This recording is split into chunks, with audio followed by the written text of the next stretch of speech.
Hi friends, welcome to my channel. ನೀವು ಇನ್ನೂ ನನ್ನ ಚಾನಲ್ನ ಸಬ್ಸ್ಕ್ರೈಬ್ ಮಾಡಿಲ್ಲ ಅಂದರೆ ಪ್ಲೀಸ್ ಸಬ್ಸ್ಕ್ರೈಬ್ ಮಾಡಿ.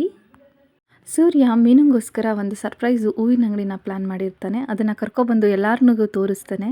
ಮೀನಾ ಹಾಗೂ ಮನೆಯವರೆಲ್ಲ ನೋಡಿ ತುಂಬ ಖುಷಿ ಪಡ್ತಾರೆ. ಮೀನಂಗಂತೂ ತುಂಬ ಖುಷಿ ಆಗುತ್ತೆ. ಆದರೆ ರೋಹಿಣಿಗೂ ಶಾಂತಿಗೂ ಇದನ್ನು ನೋಡಿ ಸಹಿಸ್ಕೊಳಕ್ಕಾಗಲ್ಲ. ಏನ್ರಿ ನಮ್ಮನೆ ಮುಂದೆ ಗಾಡಿ ಓಪನ್ ಮಾಡಿದ್ದಾನೆ ಅಂತ ಕೇಳ್ತಾರೆ. ಅದಕ್ಕೆ ರಂಗನಾಥ್, ಅದರಲ್ಲೇನೇ ಇದೆ, ನಿನ್ನ ಹೆಸರಲ್ಲೇ ಅಂಗಡಿ ಓಪನ್ ಮಾಡಿದ್ದಾನ ನೋಡಲ್ಲಿ, ಸಕ್ಕರೆ ಬೈಲು ಶಾಂತಮ್ಮ ಹೂವಿನ ಅಂಗಡಿ ಅಂತ, ಖುಷಿ ಪಡು ಅಂತ ಹೇಳ್ತಾನೆ.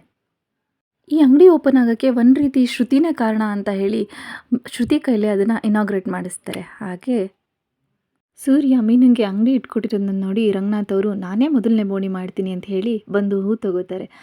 ಮೀನಾ ಅವ್ರಿಗೆ ಹೂನ ಕೊಡ್ತಾಳೆ. ಹಾಗೆ ರಂಗನಾಥ್ ಅವರು ಮೊದಲನೇ ಬೋಣಿ ಅಂತ ಅವರೇ ಅಮೌಂಟ್ನ ಕೊಡ್ತಾರೆ. ಇದರಿಂದ ತುಂಬ ಖುಷಿಯಾಗುತ್ತೆ. ಹೆಣ್ಮಕ್ಳು ತನ್ನ ಖರ್ಚಿಗಾಗೋಷ್ಟು ತಾನೇ ದುಡ್ಕೋಬೇಕು ಅನ್ನೋದು ನನ್ನ ಅನಿಸಿಕೆ. ನಿಮ್ಮ ಅನಿಸಿಕೆ ಕಮೆಂಟ್ ಮಾಡಿ.